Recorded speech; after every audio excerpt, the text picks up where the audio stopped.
So Armando was like, "Look, you finished the renovation." She's like, "Oh, finally! Oh, you couldn't have done it with Craig, her father." I'm just like, fuck, man. You're telling me I did this. Yes, yes. We're live.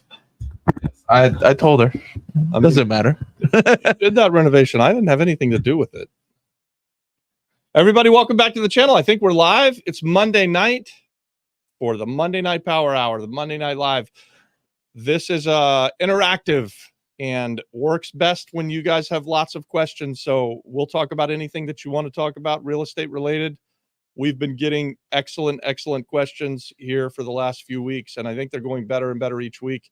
We're happy to stay on topics with you guys. Anything at all that has to do with real estate. If you want to talk long-term real estate or long-term rentals or short-term rentals, or if you want to talk about flips or wholesaling, how to raise money, you guys, you name it, we'll talk about it.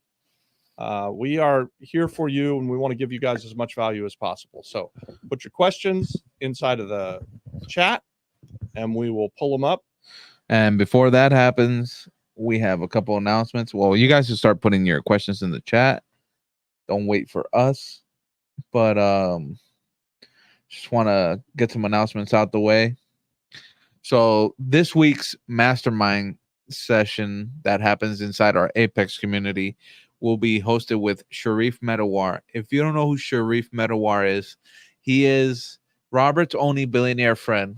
Yeah. The way he likes to put it. Yep. And this guy knows everything there is about syndication, setting up funds, raising money. What am I missing here? No, Sharif Medawar had the vision to come into San Juan yeah, and get off Very of important the cruise ship and walk up the street and say, you know what, one day this is going to be a really valuable piece of real estate. And he started buying buildings up in Old San Juan along the path where people who get off of the cruise ships will come out of the port and right into Old San Juan.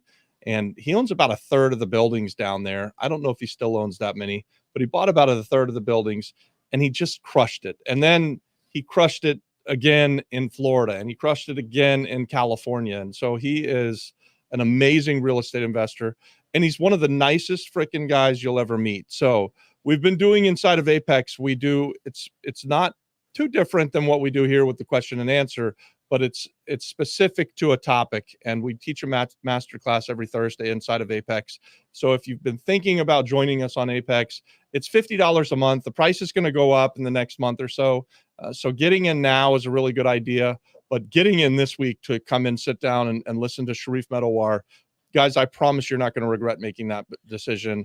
The first time that I ever talked to Sharif Medawar, I called on a sign on a building that was in Old San Juan. And this is how this guy is. You know, I tell you all the time that I call on everything that I ever see.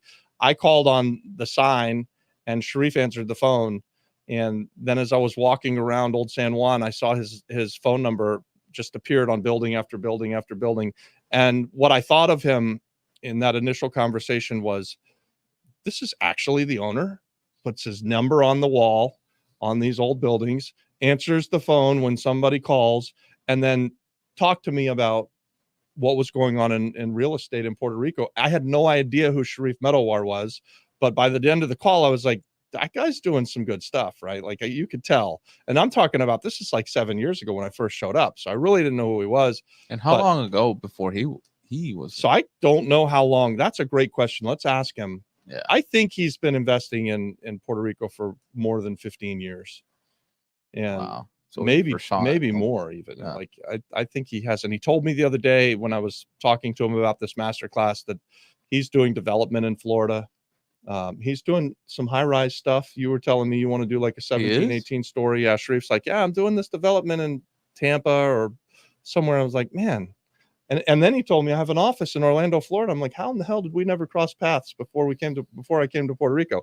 But anyways, I'm really looking forward to that conversation. I can't wait to get a chance to pick his brain, because when it comes to raising money and setting up funds, I don't know that there's anybody who's better at it than him. So it's going to be exciting. Yeah, I'm excited for it. Everybody that's in Apex going to be excited for it. And just to touch on, the masterclass is of high value, but we also have courses and stuff that we're developing inside of Apex for our members, and it's just to be able to take your real estate journey from 0 to 100 like really, really fast. And we have our first question from Nisha, which we're going to answer now. So Thursday, join Apex, get into the masterclass. You'll be able to ask your questions right then and there after he's done giving his after he's giving his presentation. Yeah, he's done giving his presentation, and he's taught thousands of people to raise money for real estate. And I mean, he's an excellent communicator and teacher. You guys will love it. It's a great time. It's going to be a lot of fun. So it's this Thursday at 6 o'clock, and it goes like 6 to 8 is our normal thing. If we can keep him over a little bit, he's very generous with this time. Maybe we'll be able to, but it should be a really fun time. What do we got, Nisha? Could we touch on capital for the first stretch of developing new construction to hold in Puerto Rico, buying on terms, developing, adding value and cash flow, and refinancing to keep long term? Yeah. So I can definitely speak well about raising the capital to buy land or to buy buildings that we've fixed up. The piece that I've missed up until this point is the actual cash out refi. We're working on it. We've got some completed projects, and we are partnered with Bill Halleck from Mesa & Mortgage, and we believe we're going to get takeout financing on a 12-unit apartment building, like hopefully in the next couple of months. We've had cash flow now for a couple of months, and so we took it from a shell, a 12-unit building that was a shell, where we went out and I found Bill to be my partner. He put up half of the money, I put up half of the money, and we renovated it, and now we have it fixed up and looking beautiful and rented out, bringing in about $11,000 a month. And we want to pull out our money, and we've got about $700,000 in it. So we think the property's worth 1.2 million based off of cash flow, $11,000 a month times 12 months. You know, at a 10 cap, it should be around $1 million or so, maybe 1.1. And will the bank give you the $1 million? Well, the bank hopefully will give us 700,000. We would be really happy if the bank gave us 700,000. We'd be really happy if the bank gave us $600,000 and we pulled most of the money out and we left just 100,000 or so in, because the cash on cash return would be sick at that point. But we're trying to prove that business model. This is not the first time that I've tried to go to the banks to get the takeout financing, but I hope this will be the first time I'm successful with it. Yeah. So I've tried on some smaller stuff, and you PR consultants, and we fought for a year to get it done, and it just hadn't happened. And you do these when you go to the bank. You're talking about the big names, right? You talk about Banco Popular, Oriental, First Bank. Yeah, I have heard a lot of people have way more success here with co-ops. The co-ops, cooperativas, I guess, because they don't have such a big portfolio of real estate. That they can afford putting more real estate on their books. Yep. That's what I haven't had to do it yet, but that's what I keep hearing from people that have been successful with doing BRRRRs and stuff like that. Yeah. And then developing, I never got to go get a loan for developing. I don't know how that would work. I'd be interested in the closest that we've come is we've borrowed some money from a Cygnus. They're not a bank, but Cygnus is formerly called Acrosant, and they're an institutional hard money lender. Their money's very, very expensive, but I've closed 3 loans with them. The biggest loans that I've ever closed on have been with them. We did recently a $5 million, I guess you'd call it a construction loan. It's not a permanent loan by any means. We've got about 18 months to finish the build and then refinance it on our 609 building on Calle Condado. So that's here, that exists, and you can do that on those bigger deals. But they only accept big deals. It's a big deal. Yeah, the smallest deal I did was the one with Jerry Norton, and that's the Looking Glass Hotel. Deal. It was $1.2 million or $1.3 million, and they were very reluctant to want to do that. They said that it was too small, and for me, I'm like, this is the biggest kind of deal I'd do. But they're out there. She said she's working on taking out with a broker friend. PML. What's PML? private money lending. Oh, and What kind of construction or what kind of development is it, Nisha? while she gets that, let's hop over to Janix real quick. And we'll come back to you, Nisha, because I want to keep having that conversation. Janik says, in your experience, what is the best and most promising place to network? Is it free events, expensive events, internet, places where business people spend their free time? I think it's all of the above. But honestly, if you pay to get into an event, I think there should be a higher caliber of people you want to network with. Yeah. Because they also pay to get in there, and especially if it's a high ticket price. Yeah. Like they're there to network and potentially get deals done. So I think Janik is in Apex even maybe, but I'm sure he's on the free school site. That's a great place to network. Yeah. There's 500 people there that are thinking about real estate investing and possibly doing deals together.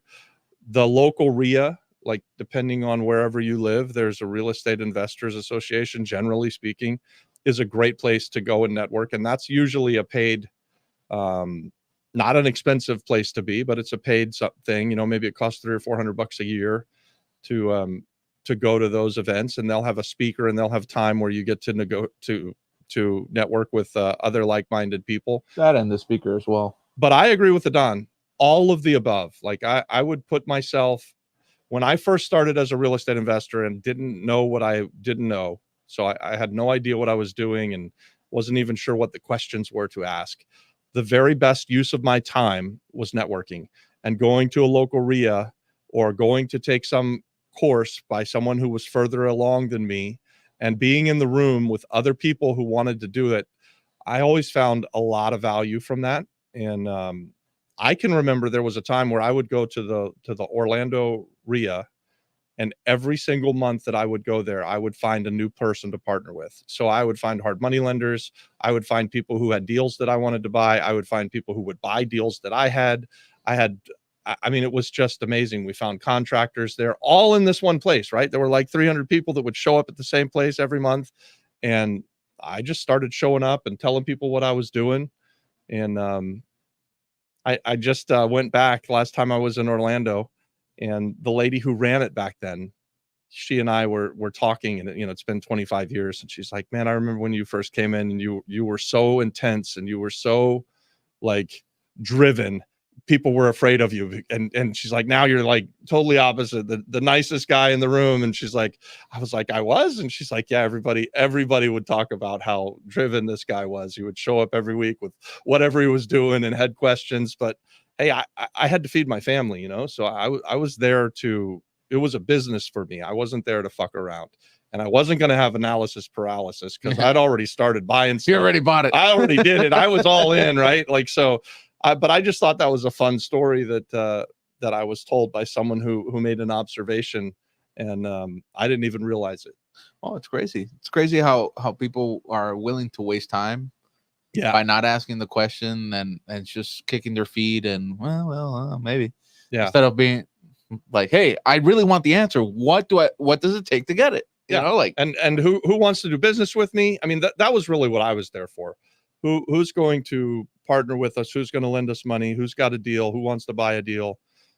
I was not there to talk shop with the person who'd bought a dozen courses and was so much more book smart than me. But I'm out there, you know, on my 10th deal, you know, 2 months in. Yeah.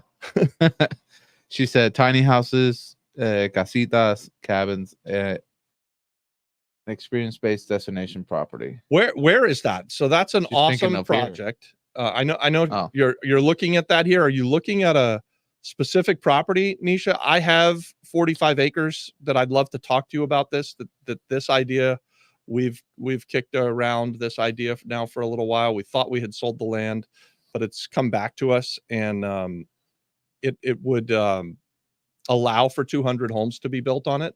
But it would also allow for a really cool tourism play like this. It's in the mountains, kind of maybe 20 minutes from the beach, not really way up in the mountains or hard to get to, but it's got some valleys and some beautiful parts of the island are over there in Lares. So I would be interested to talk about that with our land.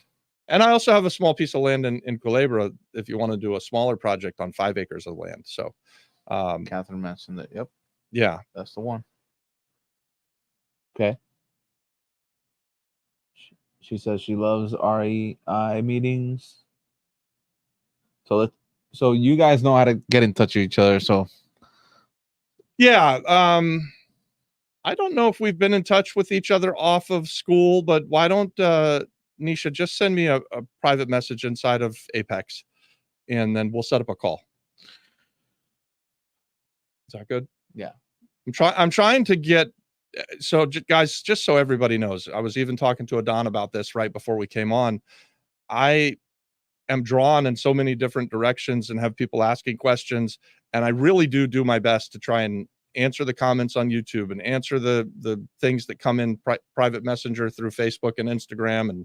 And I do my best, but I really want to steer everybody to the school platform so that I can keep it organized, because it's just super hard. I will be having a conversation in some form or another, and then I click off of wherever we are, and then I'll remember later that I was having the conversation, but I won't know where I was talking to people. So yeah, that's how. if you want to get a hold of me, the very best way right now to do it is through the school platform. That's the daily conversation with Robert. Hey, I was talking to this guy about this deal he has at this place, and I'm like, all right, where is he? How did you meet him? How did you talk to him? Well, I don't know. I don't know. Yeah. So very, very normal thing. So yes, help Robert remember where he met you by joining one of the school communities and direct messaging there. Yeah. You will get the guy. You won't get the Flippinator, the robot we set up there. You will get Robert. We are doing that too. We have the AI thing that you can ask questions of, real estate questions, but that'll eventually get through to us too. And so we're testing that stuff as well. But really, if you want to get a hold of me, that's the very best place. Yeah. So you never done ground up development?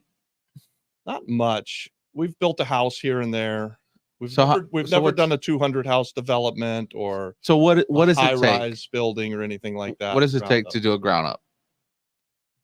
You're asking someone who hasn't done it, but I thought you said you built a house. Oh, to build a house, you go get a permit and you build the house, right? Like it's not that much harder than what you just did on the renovation.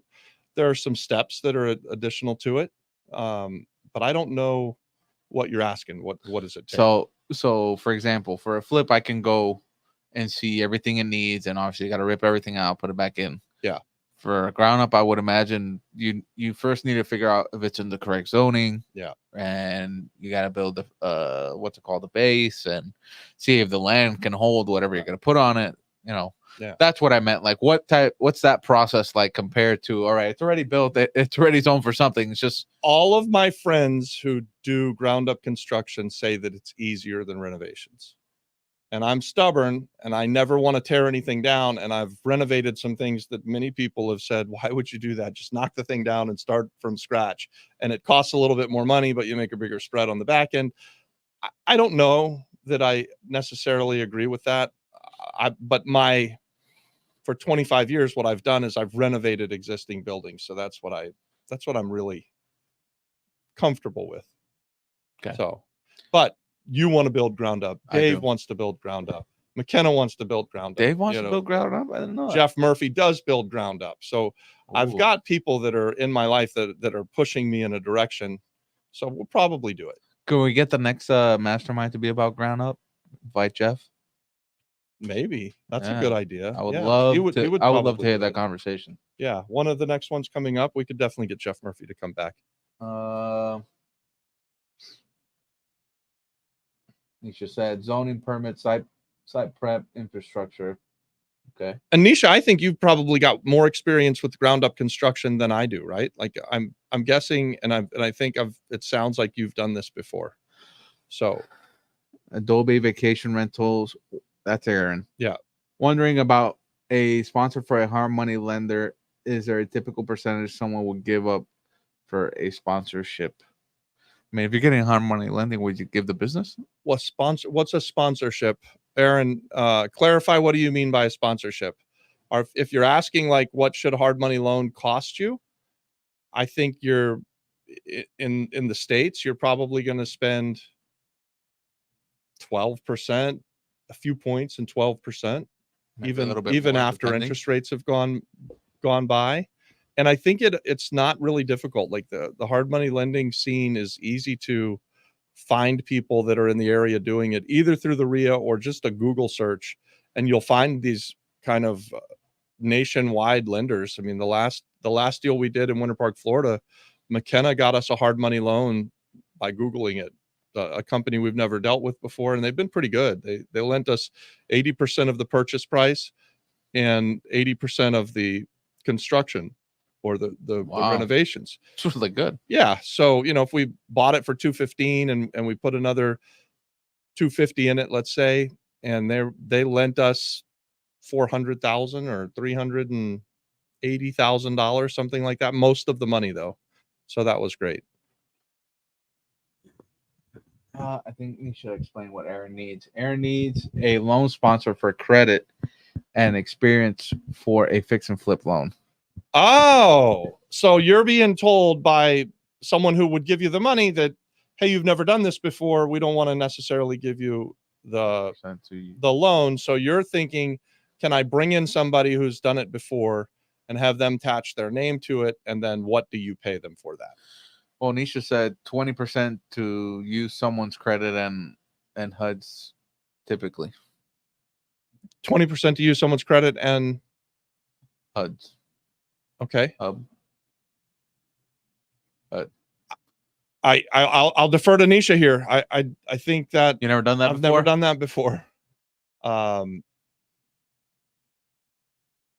Yeah, that's a good question. That's right. I like where your head's at though, Aaron, and finding somebody who can legitimize your project because they come in and they've done a bunch of deals. It's worth giving up something. Would you take 20%? I want to take 20%. You wouldn't? For my name and my credit? No. For my name and my credit, no, I wouldn't do it for that. But for my name to go in, and if it's a hard money loan where it's non-recourse and they're looking at my experience, yeah, I'd probably would, especially with a guy like Aaron who I already know, like, and trust. Then that could be fine. My problem with doing this deal with you, Aaron, is that you're in Maine, and if I do a deal in Maine, I'm going to have an upset wife. I'm going to have Dave is going to be upset with me. Yep. You're probably going to be upset with me. Everybody's going to be saying that I'm stretching myself too thin. Be upset. He says, I need someone to come alongside with experience on title. Yeah. I need to find somebody. Who do we got? All right, Aaron, let's think about that. And we can have a call about this too. I don't think that's someone that's super hard to find. And if you're willing to give up some equity, then I think we could help you find somebody. Unless anybody here in the chat has some experience and wants to come alongside Aaron. Aaron's got a couple of really good deals up in Maine. He's buying them definitely at a very good price point. And after his full renovation, he'll have something that's worth at least 200%. If he's all in at 200, it's worth 400. Or Aaron, you'll have to remind us of what the numbers are. But I think you're buying things for 30 to 50 grand, putting 100, 150 in them, and then they're worth 380 to 450. Yeah. And if you're planning to do it as a flip, I know there was a time where you were planning to do these as a long-term rental or as a hospitality play. But if you're starting to lean towards doing them as a flip, I think there's a lot of people who are inside of the community that would be interested in partnering up with you. He said he'll reach out. All right, good. What are we going to do about these foreclosures? So we're going through something, guys, where we're inviting partnerships. We are looking at the foreclosure sale pretty seriously now for the month of September and probably through the end of the year. Yep. And so Adon has made a post. I copied and pasted his post. We're looking for partners who would want to come alongside of us and put in some money and go to a foreclosure sale. If you remember the foreclosure sale is a place where you can get really good deals, but it's a dangerous place to buy. So you have a lot of due diligence to do. We're right now going through the due diligence phase. Yes. We've already identified a half a dozen or so properties that we know at the opening bid are a tremendous deal. And we think that if we set it up so that we have the funds to go, maybe we'll get 1 out of 10 or something like that. And we'll get a really great deal on something. We don't know what that something is, but we'd like to be prepared for it. So if you're interested in partnering with us on that, there's a form inside of there's a form here in the chat. Okay, Just fill it out. We'll get in contact with you this week and we'll explain everything we're going to do and how we're going to do it. We already met up with a couple potential investors, rode around in the car, showed them properties in Carolina and San Juan that we think are just enormous deals if we can get them at the price we need them to be. Yeah. So and why do we want to do this? We've identified that right now we think there's some properties that if we buy them right, we could sell them quick.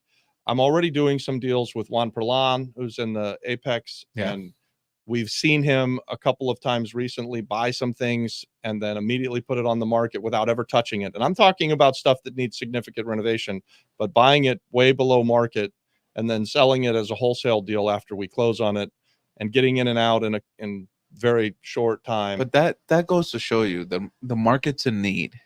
The market that you can, and especially if you can take something out of foreclosure or take it out of inheritance and put it back on the market as is.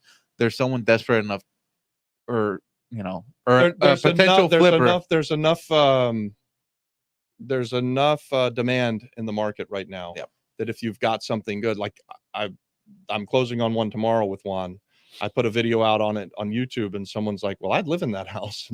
The house needs everything, but we're buying it at such a good price point that it makes sense. So if you're interested in that, and we always do everything that we do with the mind towards doing partnerships with people. So it's a good way for someone to partner with us if you've got some money and you want to come alongside of us and be a partner in there.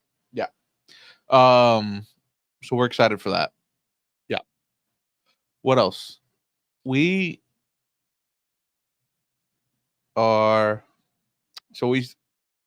hopefully putting 2 properties back on the market this month.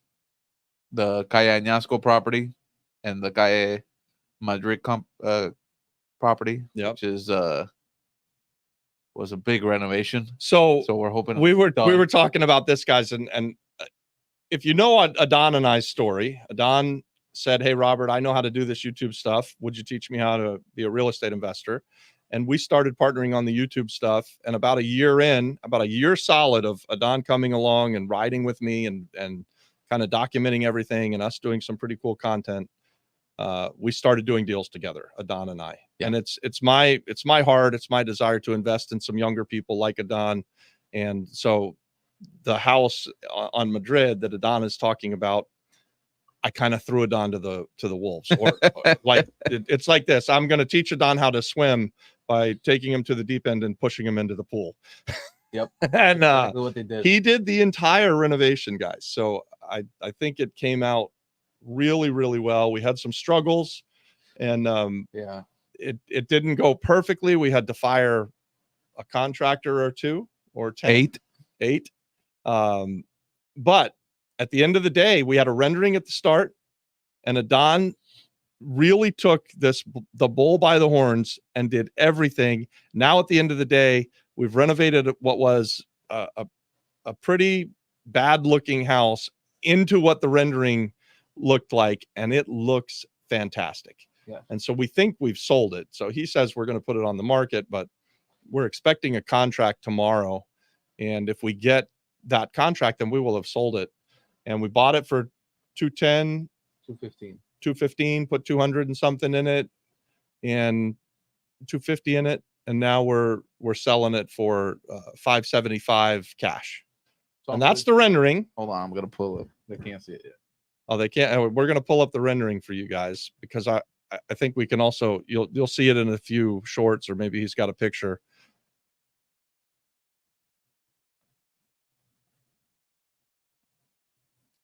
put your questions in there, guys. Let's keep having a conversation. The more questions you ask, the better we can do. So that's the rendering. That's what the rendering looks like. That's what we wanted the house to look like when we started out. Now let's see if we've got a before and then an after picture.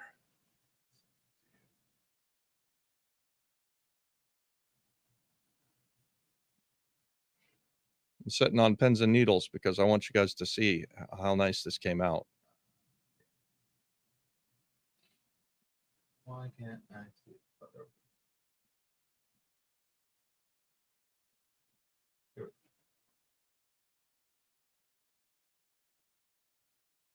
That's the actual house there on the left. So the rendering on the right, the house on the left. So I think it came out pretty damn close to what the rendering looked like. Do you have a before as well? Yeah, I would have to go find it. I wasn't prepared to show this, but so this is what it looks like in the rendering. It didn't look like this at all. This is what it looks like now. Obviously, there's still a little paint to be touched up and stuff, but it's almost there. It's almost there. It looks an awful lot like what we hoped that it would, and we believe that it's done what we thought it would do. It's massively increased in value, and we're going to make a bunch of money. So making a bunch of money, that's what this is all about. Like, it's fun to do these projects and make things look very pretty, and we want to provide good housing for people and all of that, but we also want to make some money for our efforts. Hi, Robert. Where are the foreclosure sales located? I heard that only on someone purchase. I don't know what SFH means, or apartments. Possibly to do a long-term rental or Airbnb rather than flips. I mean, anything is possible. So yeah, we could certainly talk about it. And we are looking at the stuff that's in Carolina and San Juan for the month of September. Right now, we're going as far as Hatillo. We'll probably look at some other stuff, but right now we've identified about 10, and they're mostly in the Metro San Juan area. Yeah. When I'm looking at these, I'm concentrated in the Metro area for flips. And then when I look outside of the Metro area, I'd look for things that could be potentially guest houses and stuff like that, like really cool projects. Because I do feel like it's saturated here for short term. Yeah. But I mean, for flips, it's still super necessary. But if we can get out of here, I think you can capitalize a lot doing short term outside of the Metro area. Okay. So that's how I look at it, at least. I mean, there's a bunch of flips everywhere. If you look at the list, it's just ridiculous. You can't catch them all. But I've got a property that I'm buying in the second week of September. That's an office condo right now. It's in Santurce, and we own we own six out of 8 apartments in this building, and we're going to buy the 7th apartment, and it's perfect for short-term rentals. It needs a massive renovation. We take them from offices and then reimagine them and turn them into some pretty cool loft apartments with an industrial look. And we've been working on this building for about 4 or 5 years. So if you wanted to partner with us on something like that, we could talk about that as well. AR asks, what do you search for doing a partnership or hard money loan? So I guess which one's your preference? Partnerships or hard money loans? Oh, so I'm a partnership guy. I didn't even start using hard money loans really until just like the last 24 months or so. Why's that? Because I borrowed a lot of money before the market crashed, and when the market crashed, it caused me to go broke, and so I was very debt averse for a decade or so. And yeah, so I just waited until I missed the really cheap money and then started borrowing it once it got expensive again. Okay. That's how you like to do it, right? Yeah. I don't need the cheap money. No, but guys, I really like partnerships. And why do I like partnerships so much? Because I don't ever look at something as a one-off or a one deal. I think that when I find a new partner, the goal, the idea is that we're going to do hopefully dozens, maybe maybe hundreds of properties. Yeah. Like I fully expected that Adon and I will be buying real estate together for the next 20 years or so, and that we'll do hundreds of deals together. And so I like to find partners that can come alongside of me. And in this case, Adon, I think, is going to be able to take the baton and run with it. And I'll be able to do less. And that's why it's nice to see him do a whole renovation. But I like partnerships. I like partnerships. We do hard money lending. So guys, I mean, I don't mind being a hard money lender, especially in Florida where I don't have to have a license for it. We do something close to it on the island where we're partners, but It's a good question. it's set up basically like rent. What's our next question? So are properties clear of all liens after they get sold in auction and PR? The question is no. The answer is no. That's the answer is absolutely that they don't. They're not guaranteed to be. That's why I said you have a lot of due diligence. It's the hardest place to buy. And it doesn't matter if you're going to the foreclosure sale in Maine or Florida or Puerto Rico. This is a buyer beware.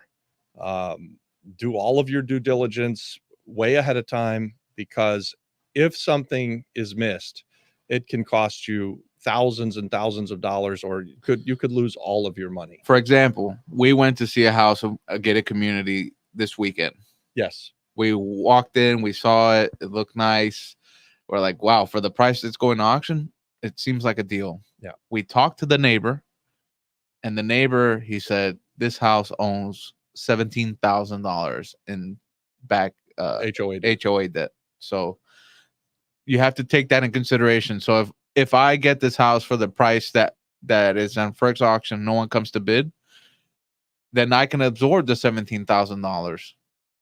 But if you didn't know about the $17,000 and you went up all the way to $200,000, so it's now $200,000 plus 17. Yeah, plus renovation. Money. You're not going to make any money. Right. So you got to be aware of that things. That's why I prefer sometimes to look at houses outside of gated communities, because the HOA is not a big factor. What could be a big factor there is taxes, and then maybe someone living in the house. Yeah, and so in the States, we look for things like code enforcement liens. We obviously always look everywhere for what are the back taxes. What is the HOA? Does it survive? Most of the time, HOA debt survives. All the time, taxes survive. Yep. Construction liens, like if there was a first mortgage on a property and there was a construction lien, and then they don't name them in the foreclosure sale so that they would be wiped out, that kind of stuff can survive. So there are some little gotchas that can be out there that, most of the time it's supposed to be free and clear. It's supposed to be a first mortgage that's foreclosing. If it's a first mortgage that's foreclosing, they're supposed to wipe everything out. But if they don't do it correctly, or if there are these things like code enforcement, taxes, or HOA liens that are going to survive, you need to know what those are. And to Adon's point, in Puerto Rico, if someone's living in the property, it's much more difficult to get someone out of the property. It doesn't mean that you shouldn't buy it, but you need to know that going in, that's going to be a little sticky wicket to get the people out. In Florida, especially we buy things all the time with people living in them, because we get what's called a writ of possession, and basically it takes 10 days to 2 months, and we get possession of the house, and the sheriff comes and makes the people leave. It doesn't take 10 days to 2 months to get out a person here. No, I've been told. Well, I'll tell you this: everything's slower here, but I don't know. What I do know is that I've been told by Roberto Segui and other people that are doing it, that if there are just elderly people or children, elderly, as long as there are not minor children, that it isn't super difficult. But if there are minor children, it is difficult. Yeah. There's something else on the island of Puerto Rico. I'm probably less likely to want to buy something that has someone living there, because I don't want to be seen as the guy that's throwing people out on the street, even though I get accused of it quite often. Yeah. I don't want to actually be doing it. I mean, that'd be a great video. That would be a great video, sure. But I'd rather just buy a vacant house. So that's that. What would you say the ARV can be at a 13? Jardín de Borinquen in Carolina. I don't know. Everything in Carolina to me is 250, depending where it's at. Well, so he's asking about what is ARV on a specific house, or if you could be more specific, Rafael, maybe you have a link to one of the to this thing you're showing us. yeah, it's hard. We can give you a better answer. Say what the ARV is on a 3-bedroom, 1-bath house without knowing things like how big is the land, how big is the house itself, you know, what's the living square footage, and then we would look at the comps and we would see in that neighborhood what do things sell for. Can you talk about what are your options if someone is living at the foreclosure house? Are we talking about inside the island of Puerto Rico or outside? I think I would give both scenarios. You could do cash for keys over there, can't you? You can do cash for keys anywhere. Okay. So a good scenario, if you do buy a foreclosure with somebody living in it, and we would do this probably as like a pretty early on offer, is to go and say, hey, we bought the house, we're the new owners, and we'd like for you to leave, and we could give you some cash, and we'll give you the cash as soon as you're empty, and as soon as the house is empty and you hand us the keys. So that's like a universal thing that you can do, right? Okay. If we're talking about Florida, where I'm very experienced and where I've bought most of the foreclosures that I've bought, you get this writ of possession. So you don't have to do anything other than go through the paperwork and file for them to be evicted, to be thrown out. And the sheriff takes care of it, and it's pretty fast, and you know, you don't have much of a problem. On the island of Puerto Rico, when there are minor children, we've heard that it's harder, but guys, I'm not an expert in it yet. So, and because I'm probably only going to buy vacant houses, I might not become an expert in it anytime soon either. I'll let you know if I do it. I assume there will come a time where something is such a good deal that I'll go ahead and learn that lesson. Yeah. And then I'll be able to tell you guys, but there's a process to take people out of the homes, even in areas where it's difficult to get people out. When people lose houses to the foreclosure, there is a process to get them out. So if it's renters, then it's one process. If it's the owner who's losing the house, it's another process. If there's minor children, that could be another process. But anyways, there are rules, and there are things that you can do to get people out. I'm very familiar with what to do in Florida, and it's really easy. Does Puerto, not rocket science, does Puerto Rico never do tax foreclosure sales? No. Yeah, so I wish that they did. I love to buy tax deeds, and it's one of my favorite places to look for great real estate. But Puerto Rico does not have a tax deed sale mechanism yet. I don't know exactly what their system is, and to be quite honest, I don't think that they know what their system is. There is a restore público after a long period of time of a house being abandoned. Destorbo público. Yeah, that's Restoro público. What is it? Destorbo. Yeah, público. So that is a system where the government takes the property back if it's vacant for many years and there's no taxes being paid. But I don't know if is it 5 years? Is it 10 years? Is it 25 years? The taxes? The until it gets taken back by the city. And then that's when they decide when they want do to do something with it. Put it on the market and sell it. Really, I think what they do is they give it out to political allies as a favor to somebody. Yeah. There's been a lot of scams out there for these types of properties that you have to be wary of here on the island, where there are certain companies that will come to you and say, hey, we have the Destorbo Público list. This is everything that's happening this month here. And they'll ask for the full amount up front. Yeah. And then they'll say, hey, it might take a year to give you your house. And I've heard people that have lost a lot of money, and they're a couple of years or more years in, and they're still in denial, thinking they're going to get their money back or whatever property they thought they bought. So I prefer not to do that. We went down the path of trying to buy a half a dozen of them, and I wouldn't give all of the money, but I gave a deposit, and I had a deposit on 6 houses for 6 months or so, and then I just asked for my money back because there was no end in sight. Yeah. And I even know, like, the houses I had under contract, they still are sitting there in distressed condition. We're talking about something I was doing 3.5 years ago. Yeah. And I just walked away from that because it just didn't seem to be real to me. Yeah, no, I wouldn't do that. I like foreclosures. I know we're going to one place, we're buying this one property, and we do that.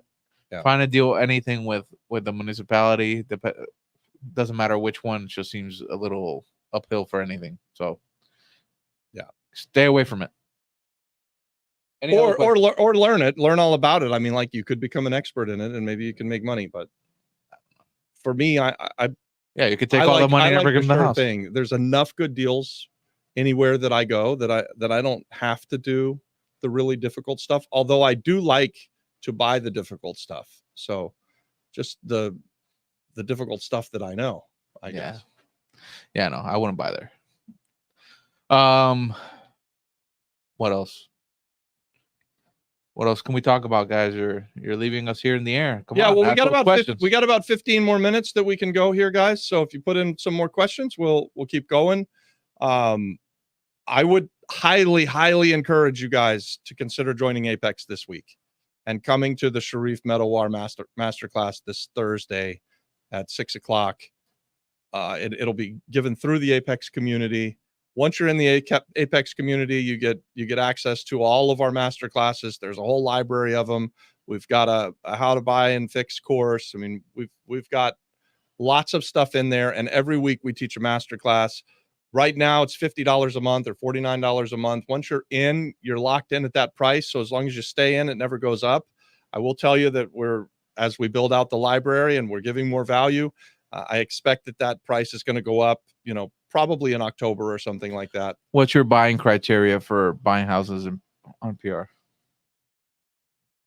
So it's on an individual basis. I don't have a buy box that's like island wide that I'd take it, if it meets this criteria. But my buying criteria generally right now is going to be stuff that I can get in and out of very fast in the metro area, or stuff on the west side of the island that I could do a longer term deal where I would buy it, fix it, and either sell it or turn it into a long-term or short-term rental. My buying criteria is kind of all over the place, but I'm looking to buy things on the island at about 35 to 40 cents on the dollar to what I believe the after repaired value is. So when we're looking at, for instance, the foreclosure sales, if we think something is worth $250,000, we want to be buying it at 35 or 40% of that, knowing that then we might have to put a renovation into it to then sell it back up at the top dollar. Yeah. If I do that and I stick to those numbers, I know that we're going to make a ton of money. And so that's what we've been doing. And those deals are still out there. So you do what? ARV times 60%, 70% minus repair. Yeah, I do that. Like, I'm doing a lot of that right now. Yeah. But really what I do is I'll take ARV and I'll multiply that times like 35% and say, if I can buy that, then I could absorb the renovation costs. For instance, the one that I'm doing with Juan tomorrow or the next day, Juan told me that it was worth $250 to $300, and the house directly across the street is the identical house. It's in much better condition. It looks really good, and it was on the market. So I turned around, I called the lady up, and she said, yes, it's on the market. It's actually under contract. It was $270,000. So Juan's buying it for 75 or 85,000 bucks. I don't remember what it was, but let's say it's 85 grand and it's worth 270. He's buying it at 31 cents on the dollar from what it's worth after repaired value. Now, I didn't get to go in that house, and I did a short, and I made a decision within like 5 minutes. I'll be Juan's partner on that house. I'll put up the money because we're buying it at 30 cents on the dollar. We can absorb whatever the renovations are, and we're going to make money on it. Plus, I have a lot of success with Juan, so that makes it easier too. Of course. I don't have to do the renovation. I don't have to do any of it. He'll take care of all of that stuff. All I have to do is come up with 85 grand. And are you loaning it to him? Or yeah, we'll do partners? the Puerto Rico partnership where sort of it's a combination. If the government is not going to tax for enclosed on these properties? Can we squat on them? I think there's rules, but hey, remember that hotel that the Venezuelan guy is building in La Verde, Bali? Yeah. Those 3 houses that he took, he took way more houses, but the ones on the main road, there were probably squatters in there living 30 years. Yeah. Because my whole life they were there. Yeah. And they got kicked out after it got done. So, like it's so if you want to go and do the squatting thing, you could try it. Like, I'm sure that there are squatters' rights on the island of Puerto Rico and that it can be done. I know a couple of Dominicans that do it. But it's so easy for a seller to realize that you're there and get you out. That's not something that I think that I would want to hang my hat on, that I'm going to squat into a house and get it. Doesn't mean that it never happens, and it doesn't mean that it's impossible. But I think that if you're going to do that, you'd better be prepared to pay the people that show up once you start fixing the house up, because that's where I think that probably leads. That as soon as you start fixing something up, somebody's going to get to the seller and let them know, hey, somebody went in your house and they started fixing it up, and they're going to show up. And when they do, you better be ready to get out or pay. Yeah. Okay. Which, by the way, could be a great thing, because it'd be way quicker than waiting 25 years to get some kind of title that you'll still never be able to sell or anything. Yeah, it's like 10 years or something like that here. I've heard 5, 10, and I've heard 20. I've heard 25. I haven't seen anybody successful with it. So, yeah, I mean, again, squatting means you're living in it too. So squatting isn't that you fix it up and you put a renter in it. That's not squatting. Yeah. Squatting means that you take over the property, you live in the property.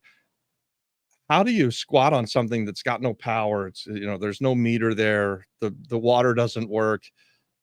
I guess if you're a homeless person, give it a shot. But as somebody who you're a homeless wants person. a nice place to live, there's got to be better options. Yeah. I wouldn't think that's a great way to try and become a real estate investor or a homeowner. How long does it take for Luma to install an additional electrical meter on a house just renovated? That's a great question. I don't think we can answer that because we've seen it happen very quickly, and we've seen it take forever. And I think I can tell you this. Go ahead. I had to move the power meters from Santa Rita from the back of the building to the front. Honestly, I don't think you had to, but you did it. But I did it. Whatever. You did it. It's done. But what I noticed is they are pretty quick to come out and tell you if you did it wrong. And then after you correct it and they approve it, they're pretty fast to put the meters back in, as long as you have your electrician cert. So we did this at Santa Rita, the renovation that you just did. How long did it take you to move those meters? Like a month and a half, because we moved it, build the pillar. They came out, said this pillar's wrong, and it's not because we built it wrong. It's because now there's a rule where if you have a main line crossing, you can't be more than 5 feet from it. We were right under it, so we had to push it back to the house. Which what bothers me is if they already came out once, why don't you just tell us where to put it this time, so we're not just guesstimating here. Yeah. So nothing. We put it on the house. We had to reroute. We have to open up the ground again. Then once that got done, they were out there like in a week or two. So that only took what, $25,000-$30,000 in a month and a half. Yeah, easy peasy. Fucking money. Easy peasy. I'm never doing that again. You know what I'm gonna do next time? I'm gonna build a walkway. It's just take it straight to the meter and be like, Luma has full access to the meter. You could just walk in. Yeah. And honestly, if we would have, because we were supposed to keep the gate the whole time. Yeah. But once we got rid of it, it looked better. It not only looked better, I didn't have to do what I did. Yeah. Well, we still did because of the the danger of someone dying on the steps. But Yeah. that's something else. That's a great question, though. So, guys, and asking questions about how long things like Luma takes and how long does it take to get the water turned on, or how easy is it to get your driver's license in Puerto Rico? Wherever you're from, know this: it's faster wherever you're from than it is here on the island. That I can remember. 100%. I really remember, honestly, that 7 years ago we would buy a house, and I would have my assistant get on the phone to get the power turned on, and she would sometimes have to sit on the phone for up to as much as an hour. And it used to drive us nuts that we would have to waste an entire hour. And so now it's days, weeks, maybe even months. So careful, it's all relative. Yeah. Janik said, what was the longest you sat on a house after renovation because no one made an offer? And what was the reason, and how did you react to that? Back in 2008, we had houses that were sitting on the market forever that just weren't selling, and the market crashed, and we lost them to the foreclosure process. I would have rather have chosen to put a renter in there and kept the properties. If I had it to do over again, I would definitely have changed my mindset and shifted what I was doing. That was one of the big lessons that I learned there. What I think now is, if I have a house that we finish, for instance, the Santa Rita house, if we put it on the market and it doesn't sell, and we're springtime or summertime next year, well, first we will immediately start renting it out because it's a 4-family home, and we can start getting the revenues from it. And we believe that it will be worth more if it's bringing in revenue. Yeah. So we would immediately start renting it out. I guess if we have it on the market for 2 or 3 months and it doesn't sell, we'll start renting it out. Yeah. But we got an offer in an hour. Yeah. And it wasn't even finished. Yeah. The lady got us an offer. Now, is it real? We only say it's real until we see the contract. So we're hoping tomorrow, it was a long weekend, we'll get that contract. But I don't think that house will last too long.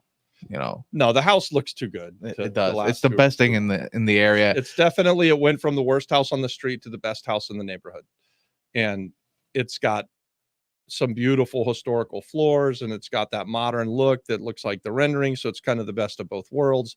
And it's definitely a place where someone can live in one 4-bedroom, 2-bath home and rent out the other 4-bedroom, 2-bath, and rent out the 2 other apartments in the back, and have a coin laundry. So you can have the perfect house out there. You could be living in a really nice home, and someone else is paying for it.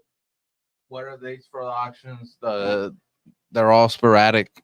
The month of September, we have one coming up on the 5th this week. Yeah. There's a couple next week, and they're all depending on the house you're looked at. It's every few days for the whole month. Yeah. So every week, as we get into it and we start to look at more, and we start to expand the search, they'll start to come very rapidly. So what are the differences between flipping in Florida versus PR? Which one you hate the most? Yeah, I'm in Puerto Rico, so I'm thinking that if I'm selling Florida, and I'm bringing the money to Puerto Rico, and I've been doing that for almost 7 years now. And if I buy a flip in Florida, and I do because we still have a house there, my kids are there, I have a business there, so I'm always looking for a good deal. And I don't buy nearly at the same volume that I did years ago, but I still buy the stuff that's a good deal. In Florida, a really good deal on a flip, for instance, would be something where we make 20% on our money. And in Puerto Rico, something that we think that we've messed up will make 40% on our money. So the ceiling is 20% in Florida on a flip, and trying to compare apples to apples, single family homes. And then the floor in Puerto Rico is like 40%. So, and oh, by the way, my money goes 3 times as far on the island of Puerto Rico as it does in Central Florida. So what would I rather do? I'd rather do 3 deals in Puerto Rico that are going to make 40% returns on my money if I screw it all up and don't do a good job, as opposed to doing 1 deal with the same amount of money in Florida and make 20%. it's pretty easy math. That doesn't mean I'm not buying Florida. It just means what do I think is better? I think it's better to Where your buy money those goes houses. farther. My money goes further. I make more money. I like buying these houses in Puerto Rico.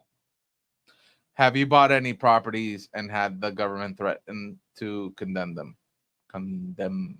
I've purposely bought condemned houses over the years, many times, because as long as you're going to fix the things, you can generally get the stuff out of condemnation. So I like to buy those houses because you can generally get them pretty cheap, and then you go in and you put the house back together. So yeah, I've definitely done that. I've been there and I've done that. I probably should have a t-shirt. Nothing wrong with buying a condemned house as long as you know why it's condemned and that you're able to fix the problem, right? Falling off. Like, is it condemned because in Winter Park, Florida, there was a sinkhole underneath it and it's never going to be safe again? Okay, I don't want to buy that house. But is it condemned because the fire extinguishers weren't put in with the last renter and you need smoke detectors? Okay, well, I can fix those problems. Or it's condemned because of a code enforcement issue where there was, people weren't keeping up the maintenance of the house and it became a blight. It looked bad and they condemned it. We'll fix that. We've done lots and lots of that. I bought a place called the Orlando Hoarder House, and you guys could Google search this years ago before I ever came to Puerto Rico. And it was the Orlando rat house or rat infested house. You can Google it and see it. It's the worst house I ever bought. It was condemned. The guy was a hoarder. It was full of everything. And he was feeding the rats, and he was living in his car in the front yard. And the rats had eaten through the bottom part of his car to get into the food. And so we bought that. And you would have thought that it couldn't be fixed. And then we renovated it, and it's magnificent. It came out so beautiful. And there are multiple video. They even came out and did a video with us after we bought it. They're like, nobody could believe that we were going to take that renovation on. So if we could fix that house and bring it out of condemnation, anything is possible. Google it and leave me a comment on one of my videos. Tell me what you think. All right, guys, this is the last question. I think it's a good one. What would you tell or advise to a beginner investor investing in Puerto Rico? What would I tell or advise people who want to invest in Puerto Rico and you're a beginner? Well, join us on school. Join us on Apex. Join us on Apex, but become part of the community, right? Probably go to the local RIA. They meet monthly, and there's a really good group there. Do as much networking as you can with people who are trying to do the same business that you're doing. But what I would advise anyone who's starting out is start looking at a whole bunch of real estate. Start calling on everything that's for sale. Start identifying what it is that you want to do. What kind of real estate investing do you want to do? And start looking at that real estate so that you can become an expert as fast as possible. And this, what I'm talking about, costs you nothing. It really doesn't. You're driving around, you see a for sale sign, you see a for rent sign, you call up and you ask them, how much is it for rent? How much is it for sale? The people who are renting, would they consider selling? There's a whole bunch of stuff. There's a whole bunch of information that you can get by making those calls and starting to ask the questions. So I would start just like that. I would start calling and making offers and finding partnerships, and yeah. And go to your local municipality and ask them to show you what are the foreclosures going up this month. That's free too. That's free too. And that's easy. And again, we've got courses over there on Apex. If you're inside of the free school community, it's a great place to network with people. Everything that we do, whether it's the YouTube live or it's the free school community or it's the Apex community, we are always doing it with the heart of let's do more real estate together, guys. We want to help you guys become real estate investors. And I'm perfectly happy and glad to answer questions and put on courses and master classes. But ultimately, what we do is we expand our business through partnerships. So we're always looking at things with the glasses of, can we do more real estate because we're a part of a community that wants to do more real estate? So hopefully that sounds good to you guys and you will join us over there. And one more time, guys, real quick. I just put the link to the Apex community there. And I'm also going to put the link for our foreclosure form. If you are interested in doing foreclosures here on the island, fill out this form and we'll be getting in touch as soon as you fill it out. So yeah, and guys, so we do this Monday Night Live, and a lot of people come through YouTube. A lot of people will come through Facebook or Instagram. If you haven't joined us on School, then join us on School. If you came to this Monday Night Live because you're a part of the School community and you haven't seen any of our YouTube channel, go check that out. We've got more than a couple thousand videos out there where we talk about how to do real estate. We talk about deals that we've actually done over the years, why we do the things that we do. So there's a ton of great content and great information for you. And it doesn't matter where you came from, join us on all of the different places where we are actively trying to help people become real estate investors. And then for the last link is our free school community where everybody can network and get to know each other. Yeah. Learn together, network together, hopefully do a deal together. Yep. All right. A few people on this tonight are going to set up a call with me. I think Nisha and Aaron are both going to reach out, hopefully.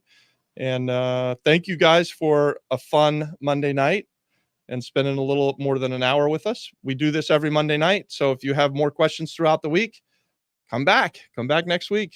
Yep. Bring the questions. Thank you guys. Thank you guys, and God bless. Yeah. Have a great night. Happy Labor Day.